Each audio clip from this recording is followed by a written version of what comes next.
আসসালামু আলাইকুম। পড়ছি হুমায়ুন আহমেদের গল্প সমগ্র থেকে ছোট গল্প ফেরা। খেতে বসে জরির রাগ হয়ে গেল।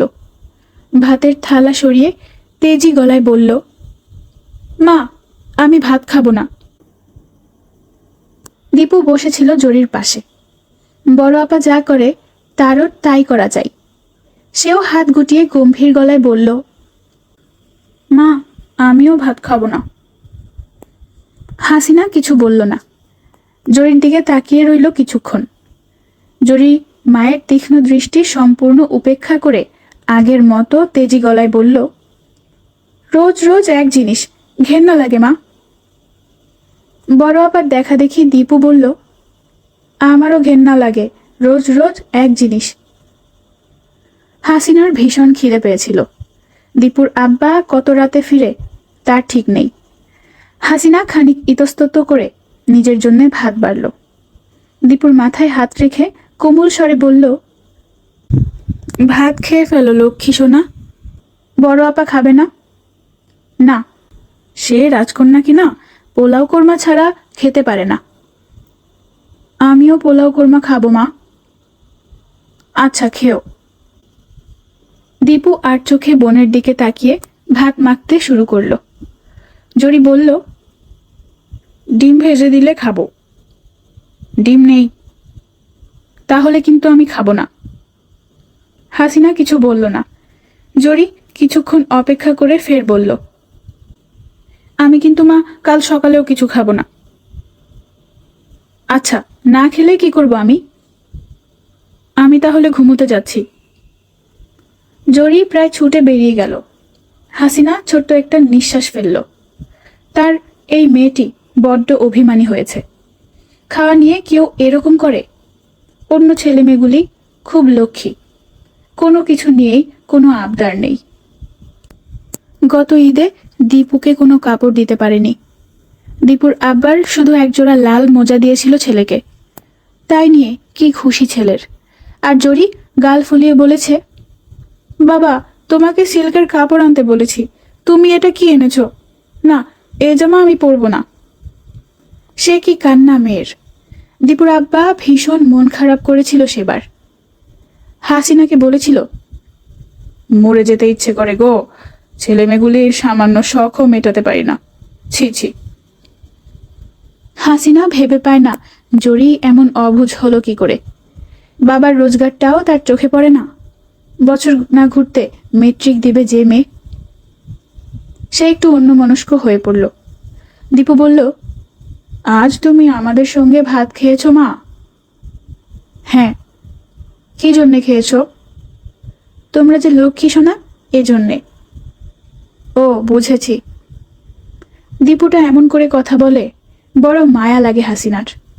খাওয়া হয়ে যেতেই হাসিনা অসুস্থ পরীর জন্যে দুধ গরম করতে বসল। পরী খুব অসুখে ভোগে। কিছুদিন আগেই মাত্র হাম থেকে উঠল, এখন আবার জ্বর। বড় একজন ডাক্তারকে না দেখালেই নয়। দীপুর বাবাকে না জানিয়ে বড়দার কাছে চিঠি লিখলে কেমন হয়? এই ভাবতে ভাবতে হাসিনা পরীর কাছে গেল।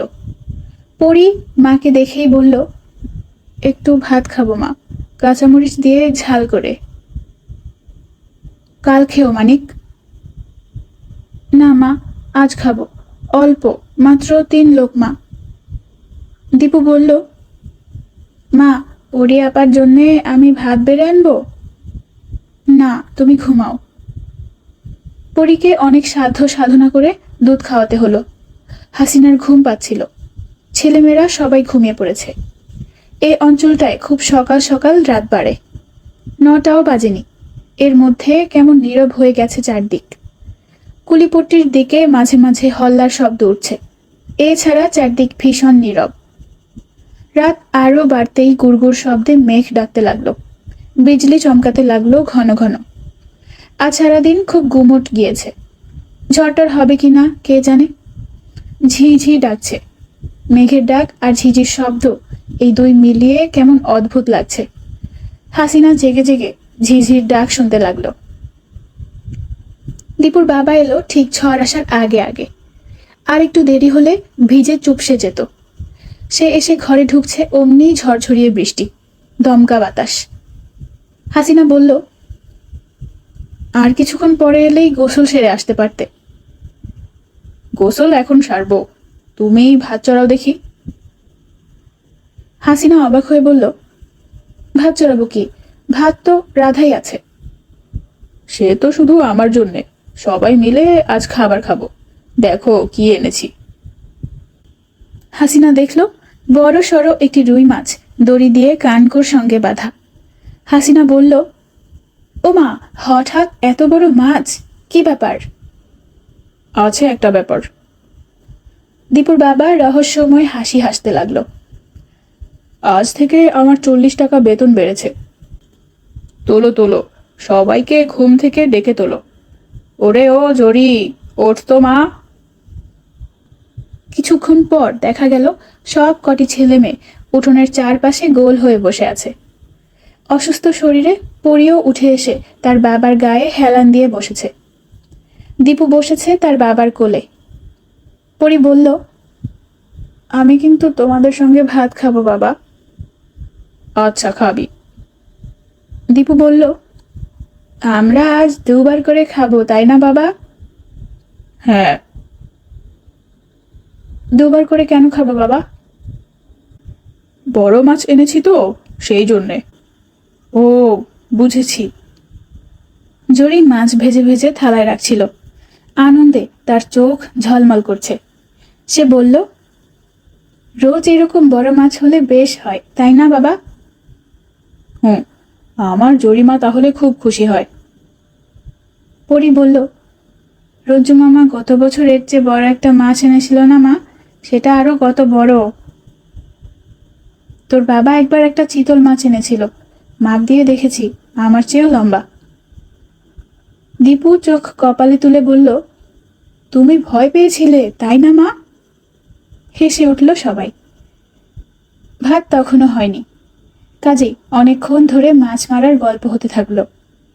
দীপুর বাবা একসময় জিজ্ঞেস করলেন, সবচেয়ে বড় মাছের কি নাম দীপু? চিতল মাছ বাবা। জরি বলল, দূর বোকা, তিমি মাছ। রাত বাড়তেই থাকলো। খাওয়া দাওয়া অনেক আগেই সারা হয়েছে, তবু ছেলেমেয়েরা বাবাকে ঘিরে বসে রয়েছে। সামান্য সব কথায় হা হা করে হেসে উঠছে।